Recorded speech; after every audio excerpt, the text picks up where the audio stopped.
வணக்கம். மதிமுகம் செய்திகள். இன்றைய முக்கிய நிகழ்வுகளை பார்ப்பதற்கு முன்பாக தலைப்புச் செய்திகளை பார்க்கலாம்.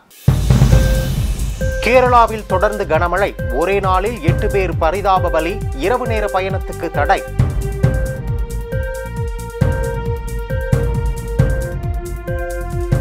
நீலகிரி, கோவை மாவட்டங்களுக்கு ஆரஞ்சு அலர்ட், வானிலை ஆய்வு மையம் எச்சரிக்கை. மாஞ்சோலை தேயிலை தோட்டத்தை தமிழக அரசே ஏற்று நடத்த வேண்டும், விடுதலை சிறுத்தைகள் கட்சி தலைவர் திருமாவளவன் வலியுறுத்தல். இந்தியா கூட்டணியின் எழுச்சி தொடங்கிவிட்டது, செல்வ பெருந்தகை நம்பிக்கை. மின்கட்டண உயர்வை தமிழக அரசு ரத்து செய்ய வேண்டும், எடப்பாடி பழனிசாமி உள்ளிட்ட அரசியல் கட்சி தலைவர்கள் வலியுறுத்தல். தடுப்பூசி செலுத்தாத குழந்தைகள் அதிகமுள்ள நாடுகள் பட்டியலில் இந்தியா 2ஆம் இடம், யுனிசெஃப் அமைப்பு வெளியிட்ட தகவலால் அதிர்ச்சி. கேரளா முழுவதும் தொடர்ந்து பெய்து வரும் கனமழைக்கு இதுவரை 8 பேர் பலியாகி உள்ளனர். இதன் காரணமாக இரவு நேர பயணத்துக்கு தடை விதிக்கப்பட்டுள்ளதுடன் சுற்றுலா மையங்களும் மூடப்பட்டுள்ளன. வங்காள விரிகுடாவில் கடந்த சில தினங்களுக்கு முன் உருவான காற்றழுத்த தாழ்வு நிலை ஒடிசாவுக்கு மேல் மையம் கொண்டுள்ளது. இதன் காரணமாக கடந்த ஒரு வாரத்திற்கு மேலாக கேரளா முழுவதும் பலத்த மழை பெய்து வருகிறது. ஆங்காங்கே வீடுகள் இடிந்து விழுவது, மண் சரிவு, மரங்கள் சாய்வது என நிலைமை கடுமையாக இருந்து வருகிறது. நேற்றும் கனமழை வெளுத்து வாங்கியது. இந்த நிலையில் கனமழைக்கு கேரளாவில் நேற்று ஒரே நாளில் 8 பேர் பலியானது பெரும் சோகத்தை ஏற்படுத்தியுள்ளது. வங்கக்கடலில் உருவான காற்றழுத்த தாழ்வு நிலை வரும் 19ஆம் தேதி பலவீனமடைந்த பின்னர் வடமேற்கு வங்காள விரிகுடாவில் மீண்டும் ஒரு காற்றழுத்த தாழ்வு நிலை உருவாக வாய்ப்புள்ளது என்று மத்திய வானிலை ஆய்வு மையம் அறிவித்துள்ளது. இதனால் ஆகஸ்ட் 3ஆம் தேதி வரை கேரளாவில் பலத்த மழை தொடரும் என்று வானிலை ஆய்வு மையம் தெரிவித்துள்ளது. மின்கட்டண உயர்வை தமிழக அரசு ரத்து செய்ய வேண்டும் என எடப்பாடி பழனிசாமி உள்ளிட்ட அரசியல் கட்சி தலைவர்கள் வலியுறுத்தியுள்ளனர். அதிமுக பொதுச் செயலாளர் எடப்பாடி பழனிசாமி தனது அறிக்கையில் 3ஆம் முறையாக மின்கட்டண உயர்வு என்ற ஒரு பேரிடையை தமிழக மக்களின் தலையில் இறக்கியிருப்பது கடும் கண்டனத்துக்குரியது.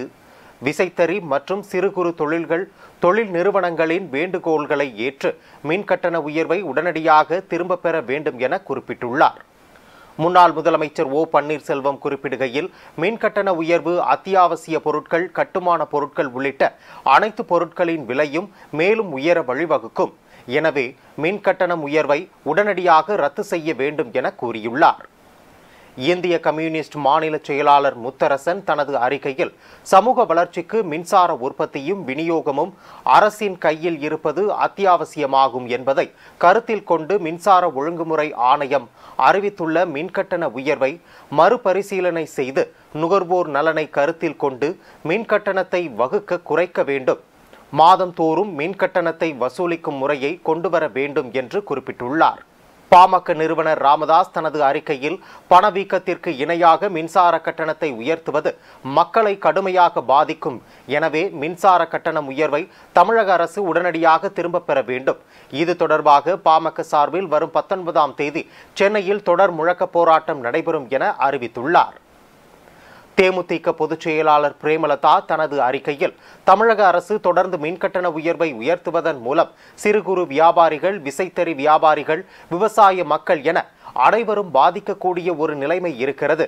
ஏற்கனவே பல அத்தியாவசிய பொருட்களின் விலைவாசி உயர்வால் பாதிக்கப்பட்டுள்ள தமிழக மக்களின் நிலை மேலும் தொடர்ந்து மின்கட்டண உயர்வு ஏற்படுத்துவதால் அனைத்து தொழில்களும் மக்களின் வாழ்க்கையும் பாதிக்கப்படும். எனவே தமிழக அரசு உடனடியாக மின்கட்டண உயர்வை மக்களின் வாழ்வாதாரத்தை கருத்தில் கொண்டு திரும்ப பெற வேண்டும் என கூறியுள்ளார். மாஞ்சோலை தேயிலை தோட்டத்தை தமிழக அரசே ஏற்று நடத்த வேண்டும் என விடுதலை சிறுத்தைகள் கட்சி தலைவர் திருமாவளவன் மற்றும் மே 17 ஒருங்கிணைப்பாளர் திருமுருகன் காந்தி வலியுறுத்தியுள்ளனர். சென்னை சேப்பாக்கத்தில் உள்ள பத்திரிகையாளர் மன்றத்தில் மாஞ்சோலை தேயிலை தொழிலாளர்களின் கோரிக்கைகள், எதிர்கொள்ளும் சிக்கல்கள் குறித்து மாஞ்சோலையில் பணியாற்றும் தொழிலாளர்களுடன் விடுதலை சிறுத்தைகள் கட்சி தலைவர் திருமாவளவன், மே 17 இயக்க ஒருங்கிணைப்பாளர் திருமுருகன் காந்தி ஆகியோர் கலந்து கொண்டு பத்திரிகையாளர்களை சந்தித்தனர். அப்போது பேசிய விசிக தலைவர் திருமாவளவன், பாதிக்கப்பட்ட மாஞ்சோலை தொழிலாளர்களுக்கு உரிய நிதி வழங்க வேண்டும், அவர்களுக்கு உரிய பாதுகாப்பை உறுதிப்படுத்த வேண்டும். தமிழக அரசு அனைவரையும் சேர்ந்து வலியுறுத்துகிறோம். ஒப்பந்த காலம் நிறைவடைந்த நிலையில் இந்த நிறுவனம் ஒப்பந்தத்தை முடித்துக்கொண்டு வெளியேறுவதில் ஆட்சேபனை இல்லை. 4 தலைமுறைகளாக அந்த மக்கள் சிந்திய இரத்தத்தை வீணடிக்காமல் அந்த மக்களுக்கு தலா அரை ஏக்கர் நிலம் மற்றும் உரிய இழப்பீடு பெற்றுத்தர வேண்டும். மாஞ்சோலை தொழிலாளர்களுக்கு 2019ஆம் ஆண்டு மனைப்பட்டா வழங்கியது தற்போது வரை அவர்களுக்கு கிடைக்கப்பெறவில்லை என்று கேள்விப்பட்டோம். அதனை உரிய அதிகாரிகளிடமும் தேவைப்பட்டால் முதலமைச்சரின் கவனத்திற்கும் கொண்டு செல்லப்படும் என்றார். மே 17 இயக்க ஒருங்கிணைப்பாளர் திருமுருகன் காந்தி பேசுகையில், மாஞ்சோலை தேயிலை தோட்ட தொழிலாளர்கள் வாழ்வாதாரத்திற்கு உறுதி செய்ய வேண்டும். தமிழ்நாடு அரசு அழுத்தம் கொடுக்க வேண்டும். இந்த மக்கள் 4 தலைமுறைகளாக அங்கு பணியாற்றி வருகிறார்கள். வெள்ளையர் காலத்தில் அடிமை என்ற நிலையில்தான் இருந்தது. 2028ஆம் ஆண்டுதான் ஒப்பந்தம் முடிவடைகிறது. 4 ஆண்டுகள் இருக்கும் போது அந்த நிறுவனம் அங்கு உள்ள மக்களை வெளியேற்றி வருகிறார்கள். தானே பணி ஓய்வு பெறுகிறோம் என்ற வகையில் அவர்களிடம் கடிதம் பெறப்பட்டது. ஜூலை 21ஆம் தேதி மாஞ்சோலை மக்களுக்காக அனைத்து கட்சிகளின் பொறுப்பாளர்கள் கலந்து கொள்ளும் வாழ்வுரிமை மாநாடு நடைபெற உள்ளது என்றார். நீலகிரி, கோவை மாவட்டங்களில் இன்றும் நாளையும் மிக கனமழை பெய்ய வாய்ப்பு உள்ளதாக சென்னை வானிலை ஆய்வு மையம் தகவல் தெரிவித்துள்ளது. நீலகிரி, கோவை மாவட்டங்களில் இன்றும் நாளையும் மிக கனமழை பெய்யும் என்றும் 11 சென்டிமீட்டர் முதல் 20 சென்டிமீட்டர் வரை மழை பெய்ய வாய்ப்புள்ளதால் 2 மாவட்டங்களுக்கும் 2 நாட்கள் ஆரஞ்சு எச்சரிக்கை விடுக்கப்பட்டுள்ளது. ஜூலை 19 முதல் 23ஆம் தேதி வரை தமிழ்நாடு, புதுச்சேரி, காரைக்காலில் மிதமான மழை பெய்ய வாய்ப்பு உள்ளது. சென்னையில் 2 நாட்கள் மிதமான மழை பெய்ய வாய்ப்பு உள்ளது என்று சென்னை வானிலை ஆய்வு மையம் தெரிவித்துள்ளது. தமிழ்நாட்டு மக்களின் முன்னேற்றம் குறித்து அமித்ஷாவுடன் விவாதித்ததாக ஆளுநர் ஆர் என் ரவி தெரிவித்துள்ளார். தமிழக ஆளுநர் ஆர் என் ரவி 5 நாட்கள் பயணமாக டெல்லி சென்றுள்ளார். நேற்று முன்தினம் சென்னையில் இருந்து விமானம் மூலம் அவர் டெல்லி புறப்பட்டு சென்றார்.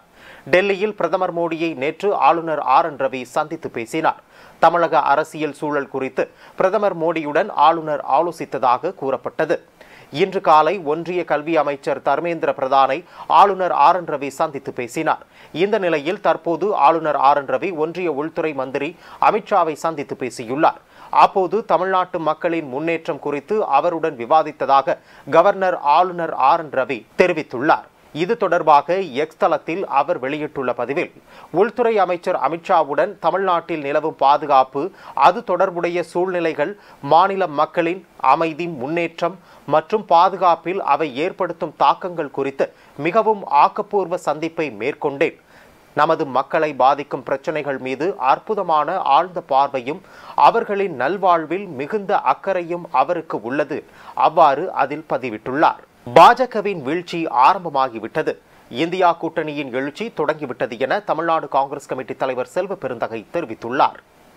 இது தொடர்பாக அவர் வெளியிட்டுள்ள அறிக்கையில், கடந்த 10 ஆண்டு காலமாக பாஜக ஆட்சியின் மக்கள் விரோத நடவடிக்கைகளுக்கு பாடம் புகட்டுகிற வகையில் மக்களவைத் தேர்தலில் அறுதி பெரும்பான்மை கிடைக்காத வகையில் மக்கள் தீர்ப்பளித்துள்ளனர். கடந்த 2019 தேர்தலை விட 63 இடங்கள் குறைவாக பாஜகவுக்கு கிடைத்திருக்கிறது. இந்த தோல்விக்கு பிறகு 40 நாட்கள் கழித்து தமிழகம் உள்ளிட்ட 7 மாநிலங்களில் நடைபெற்ற 13 சட்டமன்ற தொகுதிகளுக்கான இடைத்தேர்தல் முடிவுகள் கடந்த ஜூலை 13ஆம் தேதி வெளிவந்தது. இதில் 13 தொகுதிகளில் 10 தொகுதிகளில் காங்கிரஸ், திமுக உள்ளிட்ட இந்தியா கூட்டணி அமோக வெற்றி பெற்றிருக்கிறது.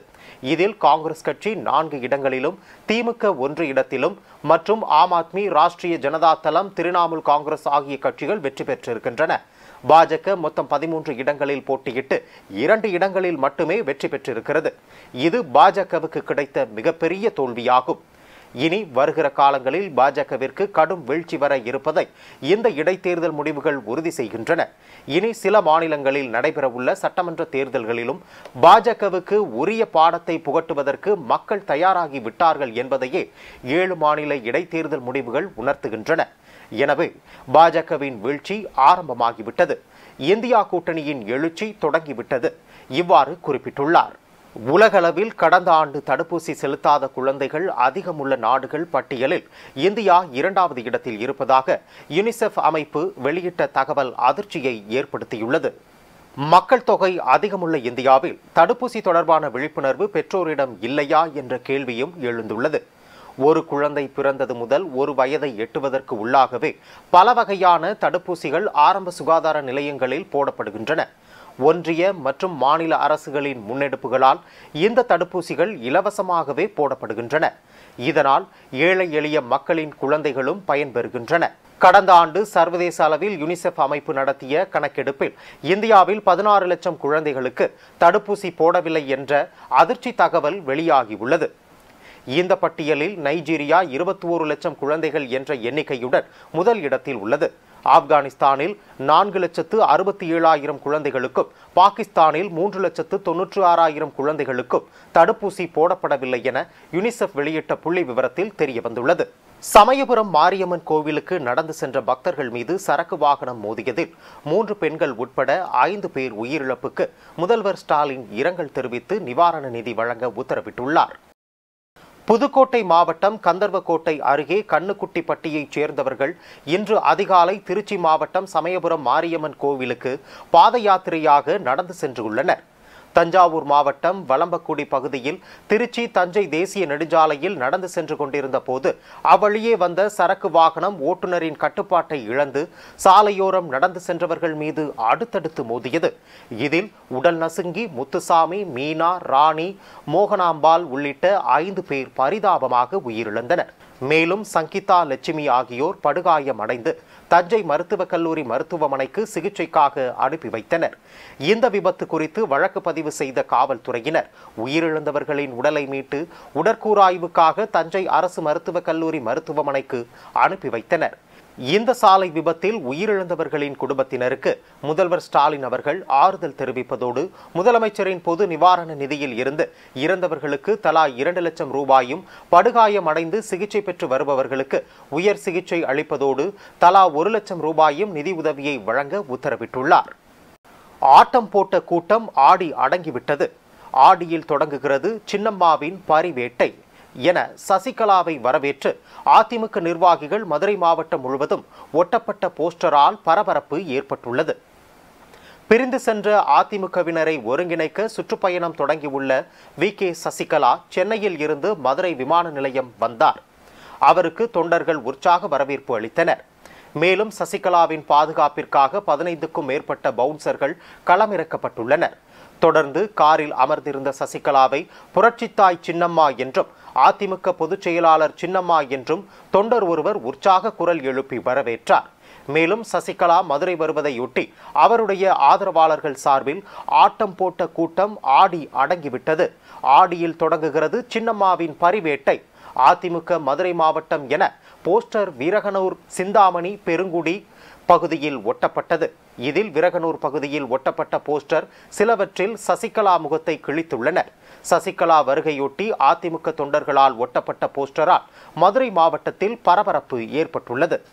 இன்றைய தங்கம், வெள்ளி விலை வழங்குவோர் அட்டிகா கோல்ட் கம்பெனி. முன்னெப்போதும் இல்லாத வகையில் புதிய உச்சத்தை தொட்டது தங்கத்தின் விலை. மேலும் இது நாளுக்கு நாள் அதிகரித்துக் கொண்டே வருவதால் மக்களிடையே பெரும் அதிர்ச்சியை ஏற்படுத்தியுள்ளது. அதன்படி சென்னையில் 22 கேரட் ஆபரண தங்கத்தின் விலை சவரனுக்கு ரூபாய் 720 உயர்ந்து ரூபாய் 55,360க்கு விற்பனை செய்யப்படுகிறது. சென்னையில் 22 கேரட் ஆபரண தங்கத்தின் விலை கிராமுக்கு ரூபாய் 90 உயர்ந்து ரூபாய் 6,920க்கு விற்பனையாகிறது. சென்னையில் வெள்ளி விலை கிராமுக்கு 1 ரூபாய் உயர்ந்து ரூபாய் 100.50 காசுக்கு விற்பனை செய்யப்படுகிறது. 1 கிலோ வெள்ளியின் விலையும் 1 லட்சத்தை தாண்டி விற்பனை செய்யப்படுகிறது. பல்வேறு மாவட்டங்களில் நடைபெற்ற நிகழ்வுகளை களத்தில் மதிமுகம் பகுதியில் பார்க்கலாம்.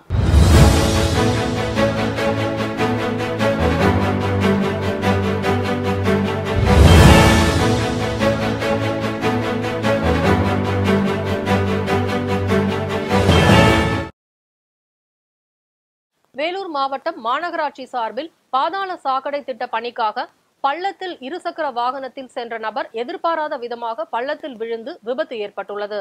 இந்த விபத்தில் அவருக்கு காயங்கள் ஏற்பட்ட நிலையில் சிகிச்சைக்காக மருத்துவமனைக்கு அழைத்து செல்லப்பட்டுள்ளார். மேலும் இந்த பணி மெத்தனமாக நடைபெறுவதால் இதுபோன்ற விபத்துகள் தொடர்ந்து ஏற்படுவதாகவும் இதுபோன்ற பணிகளை விரைந்து முடிக்க பொதுமக்கள் மேயரிடம் கோரிக்கை வைத்துள்ளனர். இதனால் உடனடியாக அந்த பள்ளத்தை மூடுவதற்கான ஏற்பாடுகளை செய்ய உள்ளதாக மேயர் தெரிவித்தார்.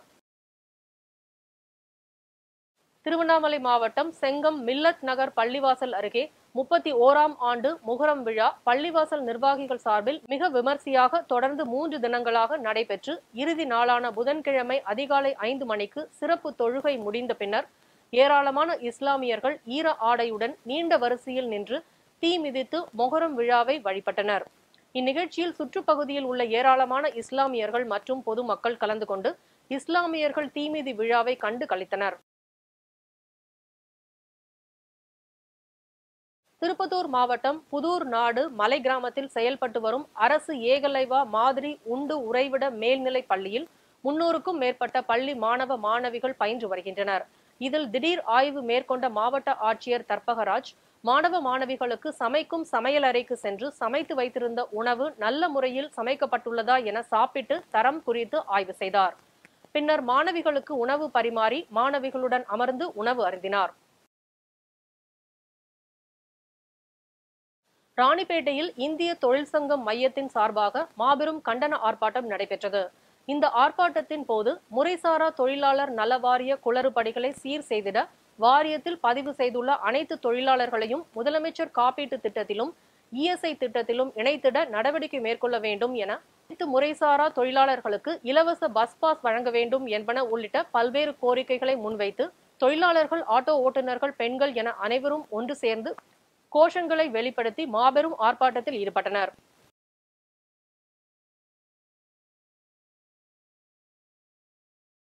திருப்பூர் சிவில் இன்ஜினியர்ஸ் அசோசியேஷன் சார்பில் வரும் 18ஆம் தேதி தொடங்கி 4 நாட்கள் நடைபெறும் கட்டட கட்டுமான பொருட்களுக்கான கண்காட்சி திருப்பூர் தாராபுரம் சாலை வித்யா கார்த்திக் மஹாலில் கன்ஸ்ட்ரோ மெகா 2024 என்ற பெயரில் நடைபெறுகிறது.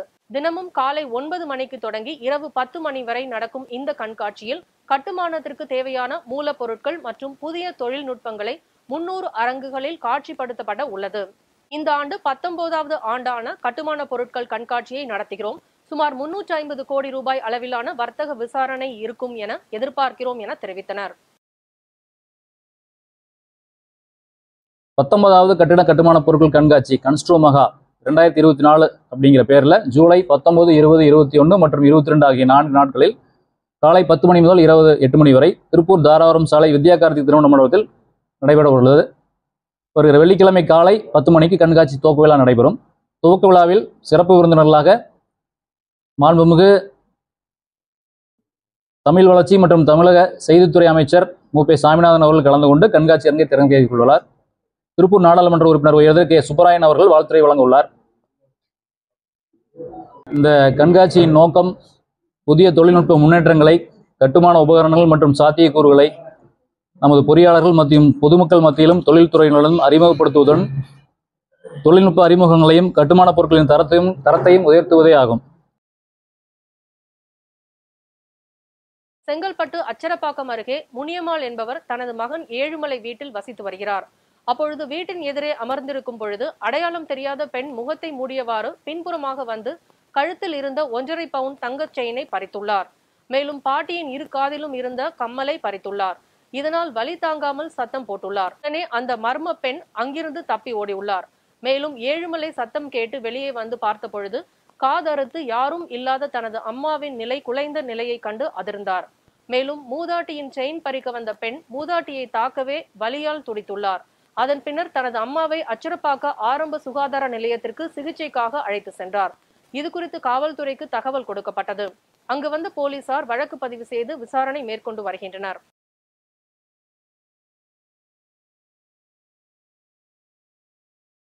மயிலாடுதுறை அருகே அருள்மிகு ஸ்ரீ படைவெட்டி மாரியம்மன் ஆலயம் கும்பாபிஷேக விழா கடந்த மாதம் நடைபெற்ற நிலையில் 47வது நாள் மண்டலாபிஷேக விழாவில் இரவு ஊஞ்சல் உற்சவம் நடைபெற்றது. தொடர்ந்து பம்பை, உடுக்கை, மேளதாள வாத்தியங்கள் முழங்க சுவாமியை ஆராதித்து நாட்டுப்புற கலைஞர்களால் பாடப்பட்ட பக்தி பாடல்கள் முழங்க பக்தர்களிடையே பக்தி பரவசத்தை ஏற்படுத்தியது. தொடர்ந்து பக்தர்களுக்கு அன்னதானம் வழங்கப்பட்டது. நாளை மண்டலாபிஷேக பூர்த்தி விழா நடைபெற்று முடிந்தவுடன் தீமிதி திருவிழா காப்பு கட்டுதலுடன் தொடங்கப்பட உள்ளது.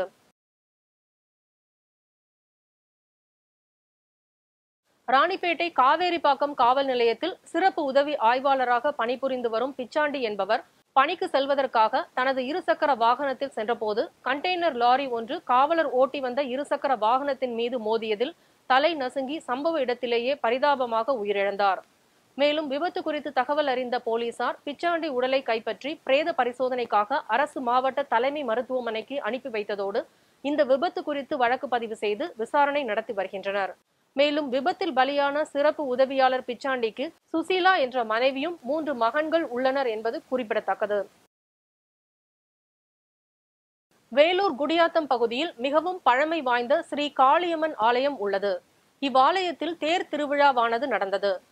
இதில் காளியம்மனுக்கு பல்வேறு சிறப்பு அபிஷேகங்களை செய்து காளியம்மனுக்கு சிறப்பு அலங்காரங்களை செய்து மரத்தேரில் காளியம்மனை வைத்து நகரின் முக்கிய வீதிகளின் வழியாக பக்தர்கள் தேரை வடம் பிடித்து இழுத்து காளியம்மனை வழிபட்டனர். மேலும் நேர்த்திக்கடனை நிறைவேற்ற தேரின் மீது உப்பு, மிளகு, சில்லறை காசுகள், பூ, பழம் ஆகியவைகள் வீசி எறிந்து சாமியை வழிபாடு செய்தனர். திருப்பத்தூர் மாவட்டம் பசலிக்குட்டை கிராமத்தில் தமிழ்நாடு அரசு இந்து சமய அறநிலையத்துறை கட்டுப்பாட்டில் உள்ள ஸ்ரீ சுப்பிரமணிய சுவாமி திருக்கோயில் ஆடி மாத துவக்க தினத்தை முன்னிட்டு சுப்பிரமணியர் வள்ளி தெய்வானைக்கு சிறப்பு அபிஷேகங்கள் செய்யப்பட்டது. பின்னர் சிறப்பு அலங்காரங்களை செய்து மகா தீபாராதனைகள் நடந்தது. இதில் திரளான முருகர் பக்தர்கள் சாமி தரிசனம் செய்தனர். மயிலாடுதுறையில் மாற்றுத்திறனாளிகள் உதவித்தொகை கேட்டு விண்ணப்பித்து காத்திருப்பவர்களுக்கு உடனடியாக 100 நாள் வேலை திட்டத்தில் 4 மணி நேரம் வேலையும் ரூபாய் 319 ஊதியம் வழங்க வேண்டும் எனவும் மாற்றுத்திறனாளிக்கு 35 கிலோ அரிசி வழங்க வேண்டும் எனவும் கோரிக்கைகளை வலியுறுத்தி மாவட்ட ஆட்சியர் அலுவலகம் முன்பு போராட்டம் நடைபெற்றது. இதில் தமிழ்நாடு அனைத்து வகை மாற்றுத்திறனாளிகள் மற்றும் பாதுகாப்போர் உரிமைகளுக்கான சங்கம் சார்பில் மாவட்ட தலைவர் கணேசன் தலைமையில் நடைபெறும் போராட்டத்தில் 100க்கும் மேற்பட்ட மாற்றுத்திறனாளிகள் சக்கர வண்டிகளிலும் உறவினர்கள் துணையோடும் பங்கேற்று கோரிக்கைகளை வலியுறுத்தி முழக்கங்களை எழுப்பி வருகின்றனர். ஓமன் அருகே கடலில் சென்று கொண்டிருந்த எண்ணெய் கப்பல் கவிழ்ந்ததில் 13 இந்தியர்கள் உள்பட 16 பேர் மாயமானார்கள். ஓமன் அருகே கடலில் சென்று கொண்டிருந்த எண்ணெய் கப்பல் கவிழ்ந்ததில் 13 இந்தியர்கள் உள்பட 16 பேர் மாயமானவர்களை தேடும் பணி நடைபெற்று வருகிறது. உலகின் மிகப்பெரிய வர்த்தக போக்குவரத்துகளில் கடல்வழி போக்குவரத்தும் ஒன்று. மக்கள் பயணத்தை காட்டிலும் சரக்கு வழி போக்குவரத்திற்கு பெரும்பாலானோர் பயன்படுத்துவது கடல்வழி போக்குவரத்தே ஆகும். உலகளவில் சரக்கு கப்பல்கள், எண்ணெய் கப்பல்கள் ஆயிரக்கணக்கில் இயங்கி வரும் நிலையில் வளைகுடா நாடுகளில் எண்ணெய் கப்பல்கள் பயன்பாடு அதிக அளவில் இருக்கும். அந்த வகையில் ஏமன் நாட்டின் துறைமுகத்தை நோக்கி 117 மீட்டர் நீளமுள்ள பிரஸ்டீஜ் பால்கன் என்ற பெயர் கொண்ட சிறிய ரக எண்ணெய் கப்பல் ஒன்று சென்று கொண்டிருந்தது. அந்த கப்பலில் ஏராளமான ஊழியர்கள் பணியாற்றி வந்தனர். இந்த சூழலில் ஓமன் நாட்டின் துக்கம் துறைமுகத்தின் அருகே உள்ள ராஸ்மார்ட் நகரத்தின் தென்கிழக்கில் 25 நாட்டிக்கல் மைல் தொலைவில் திடீரென இந்த எண்ணெய் கப்பல் கவிழ்ந்தது. மிகப்பெரிய எண்ணெய் கப்பலான இந்த கப்பல் கவிழ்ந்ததில் இந்த கப்பலில் இருந்த 16 பேர் மாயமானார்கள். அவர்களில் 13 பேர் இந்தியாவைச் சேர்ந்தவர்கள், மீதமுள்ள 3 பேர் இலங்கையைச் சேர்ந்தவர்கள். எண்ணெய் கப்பல் மாயமான தகவல் உடனடியாக அந்த நாட்டு கடலோர பாதுகாப்பு படையினர் மற்றும் அதிகாரிகளுக்கு தெரிவிக்கப்பட்டது. இதையடுத்து சம்பவ இடத்திற்கு அதிகாரிகள் மற்றும் மீட்பு படையினர் விரைந்து சென்றனர். மேலும் கப்பலில் இருந்து மாயமான 16 பேரையும் தேடும் பணியை துரிதப்படுத்தியுள்ளனர். 16 பேர் மாயமான சம்பவம் அவர்களின் குடும்பத்தினர் மத்தியில் பெரும் சோகத்தை ஏற்படுத்தியுள்ளது. மாயமானவர்களை உடனடியாக மீட்டுத்தர கோரி அவர்களது குடும்பத்தினர் அந்த நிறுவனத்திடமும் அதிகாரிகளிடமும் வேண்டுகோள் விடுத்துள்ளனர். மீண்டும் தலைப்புச் செய்திகள். கேரளாவில் தொடர்ந்து கனமழை, ஒரே நாளில் 8 பேர் பரிதாப பலி, இரவு நேர பயணத்துக்கு தடை.